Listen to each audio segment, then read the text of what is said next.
Today's English video is a tiny little bit tongue-in-cheek, which basically means that you shouldn't take it too seriously.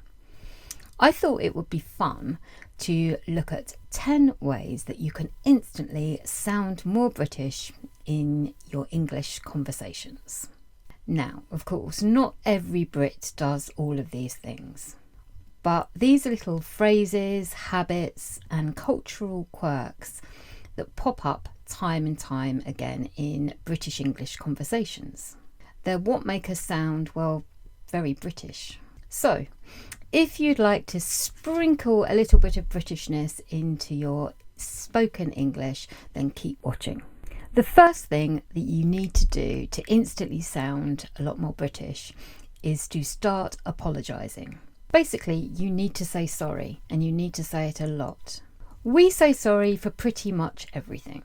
Bumping into someone bumping into us, interrupting, or just existing in the same space as somebody else. It's almost a national reflex. I actually made a whole video about why Brits say sorry so much, and you can find it up here. I'll put a link in the description as well. Often, within the first few minutes of a conversation, somebody will apologise for something. In fact, when I started today's video, my initial instinct was to start with an apology, to say, oh, sorry, I haven't made any videos for the last month, but I've been really busy. So let's look at some scenarios where you can throw in a completely unnecessary but a very British sorry. What have we got first? Let me have a look. First of all, I've got in the supermarket. Now imagine you want to reach for some milk, but somebody is standing near the milk. Instead of just taking the milk, you could say, sorry, do you mind if I just grab one of these? At a restaurant, you're seated at your table and you say to the waiter, sorry, could I have some water for the table, please? Then later at the end of the meal, you could say, sorry, can I have the bill when you get a chance, please?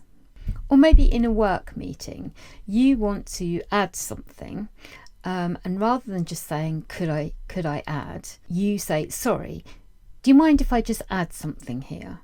Like I say, it's almost as if we're apologising for just existing. If you've watched my videos before, you have probably met my dog Milo.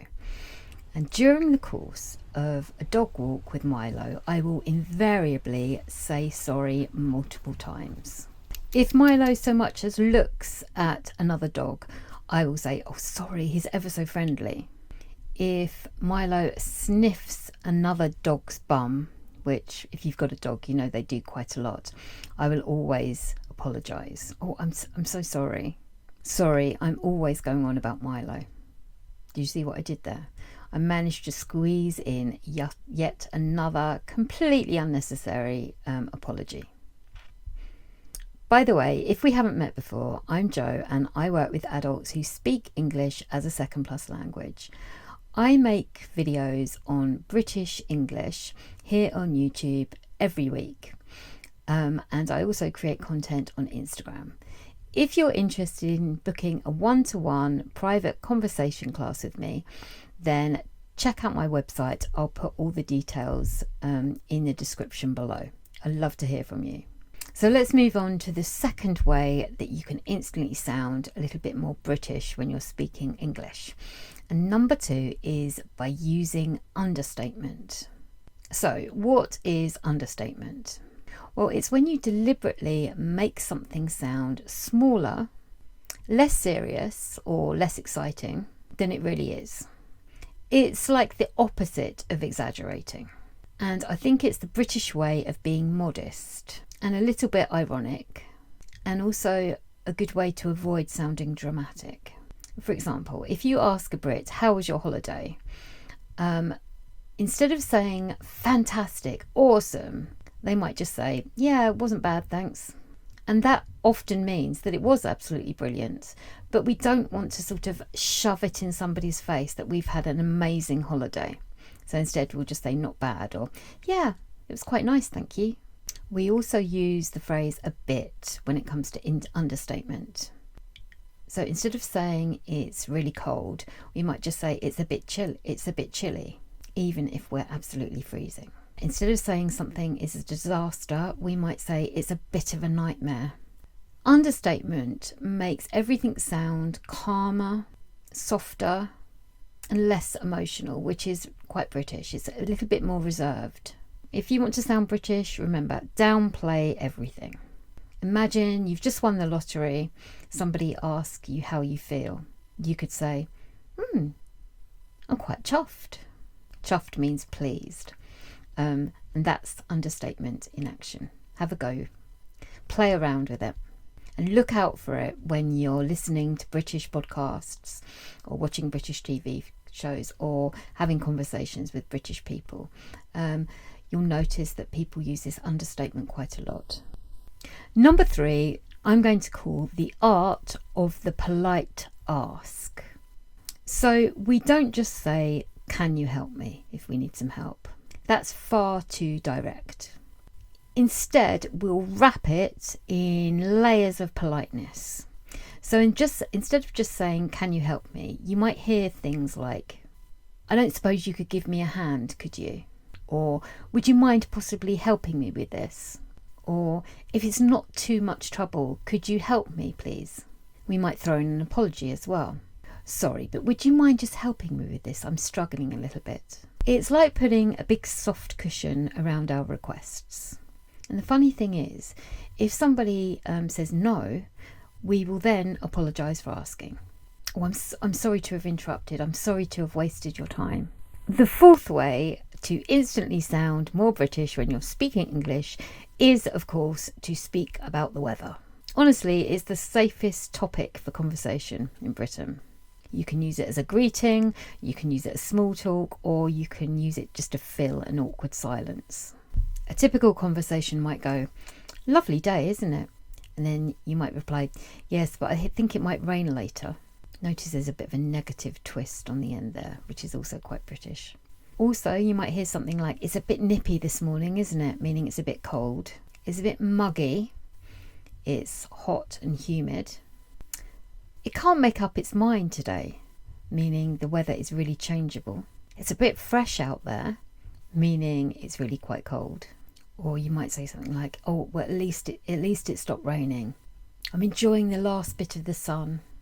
Here's the important bit with weather. These conversations aren't really about the weather at all. They're just about being polite and connecting with strangers and sounding friendly without sharing anything too personal.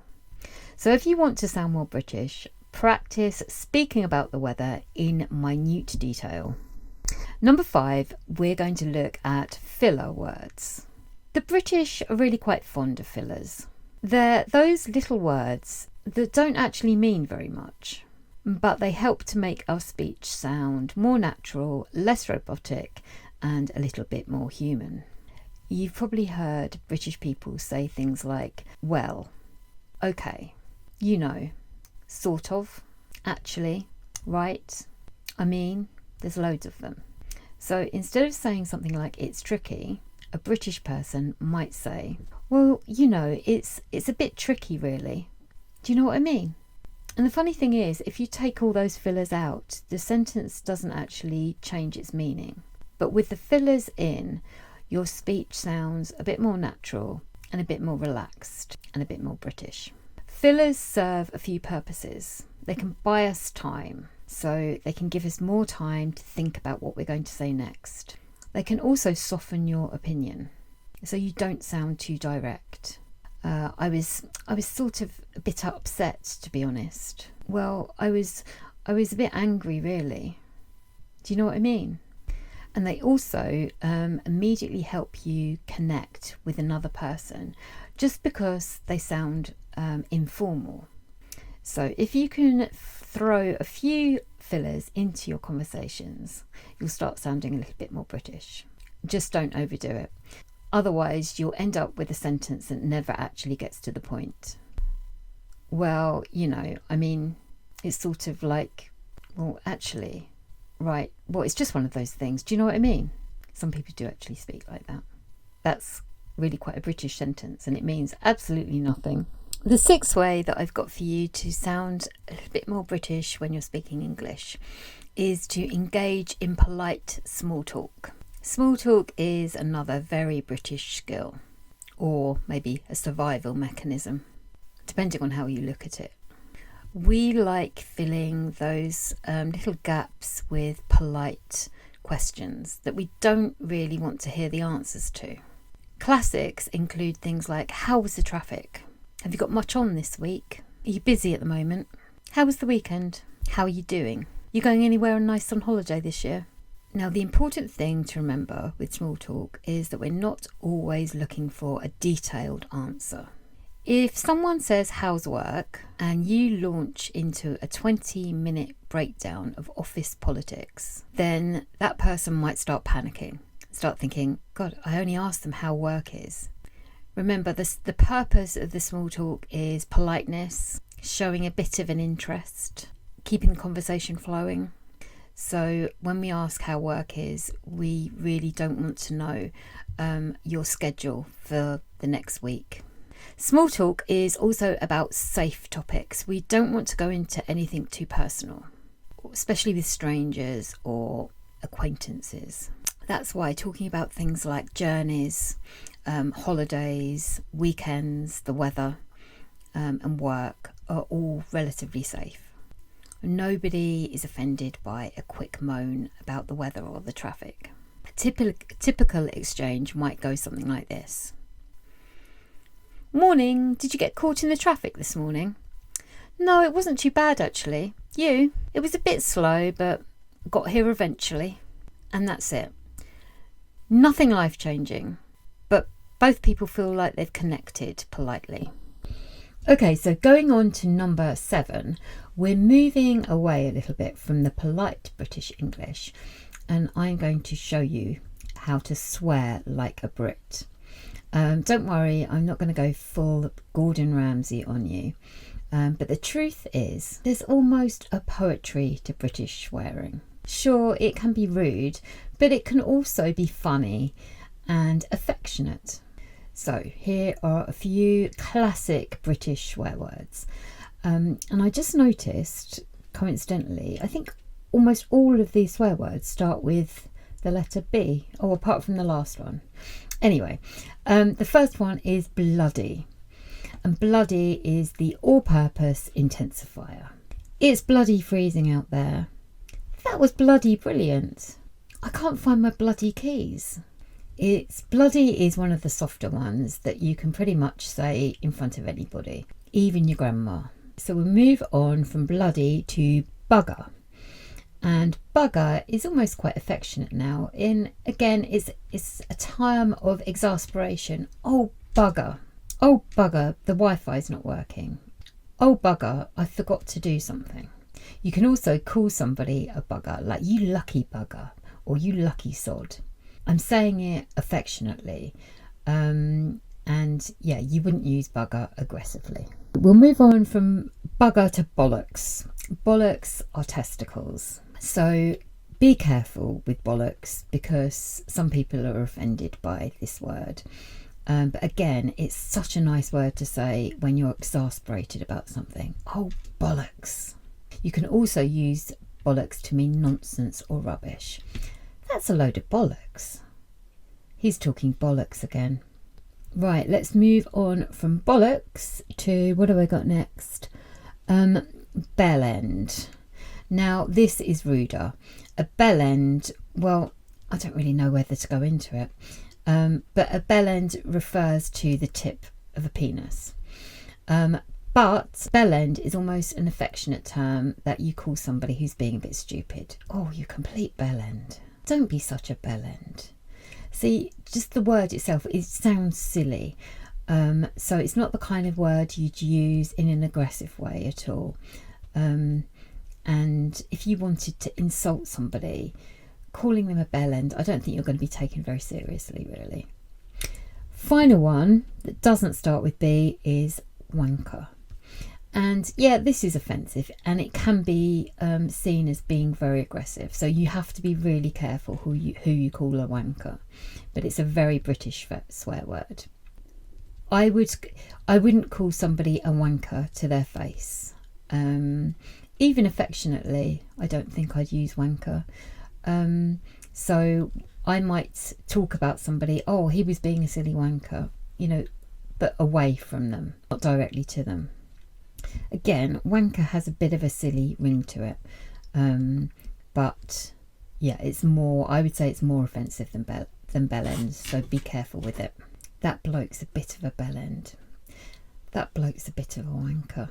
The key thing to remember about swearing in British English is often it's not about aggression. Sometimes it's about bonding. Sometimes it's about being funny. And sometimes it just makes a sentence sound more expressive because words like bollocks are so pleasing to say. But if in doubt, don't use them. I think bloody is is a safe word, but if in doubt, don't use the other ones obviously in work situations or anything even slightly formal. Should we move on to number 8? The 8th way I've got to make you sound more British is to be awkward when somebody compliments you.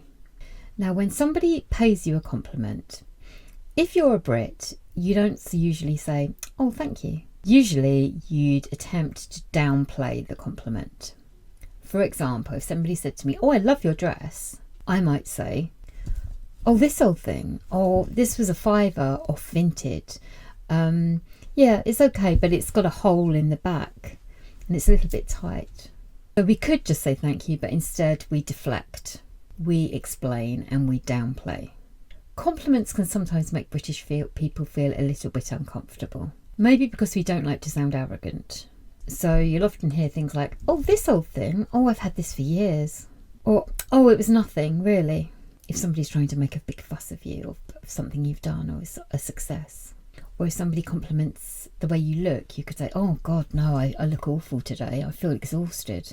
It's not exactly that we don't appreciate the compliment, but we just feel the need to soften it. So it sounds a little less impressive. It's a kind of modesty mixed with a bit of embarrassment. And yeah, it's very British. Okay, number 9, the 9th way to make you sound more British instantly is to use self-deprecating humour. This basically means making fun of yourself before anybody else can.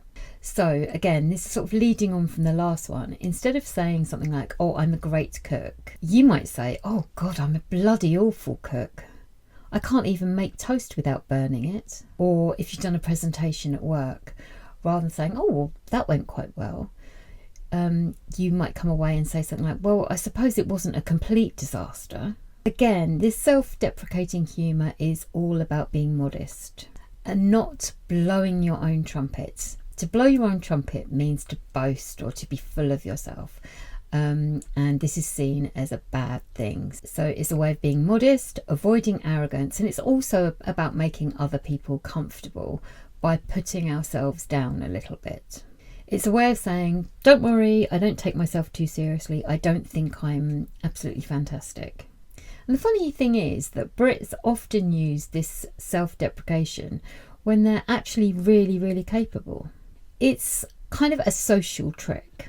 I think self-deprecating humour makes you a little bit more approachable and relatable and British. Finally, moving on, we're going to end awkwardly in a British style. British people aren't always the best at saying a quick goodbye. We tend to drag it out a little bit. Instead of a clean exit, we tend to make a bit of a faff of leaving. So we might start with saying, right then, or standing up and putting our hands on our hips, or I think I need to get going, announcing your departure, but not actually departing yet. I suppose I better let you get on then and make a move. It's been lovely to see you. Anyway, hopefully we'll catch up again soon. And then maybe at this point in the conversation, you'll get sidetracked into talking about something else, which will delay the departure even more. And then eventually you finally get round to saying goodbye. But it could actually take 5 minutes to get to that goodbye. So remember, when you're ending a conversation, when you're saying goodbye, stretch it out a bit if you want to sound British. Have a few awkward silences in there, a few unfinished sentences. That will make it sound really authentic. Anyway, I suppose, looking at the time, I should make a move in a minute. This video is dragging on a bit, and it's probably about time that I got going. Do you get the idea? So there you have it, 10 ways to sound a little bit more British when you're speaking English. And remember, this is all a little bit tongue-in-cheek. Don't take it too seriously. You don't have to do all these things to sound natural. In fact, if you did all these things to sound natural, you'd sound like a bit of a caricature of a British person. So just experiment with sprinkling a few of these expressions into your English conversations and see how you get on. If you enjoyed this video, then you might enjoy this playlist, which explores different aspects of British English. And please, if you enjoyed the video, give me a thumbs up and consider subscribing. It really, really helps me out. Take care, and I'll see you next time. Bye.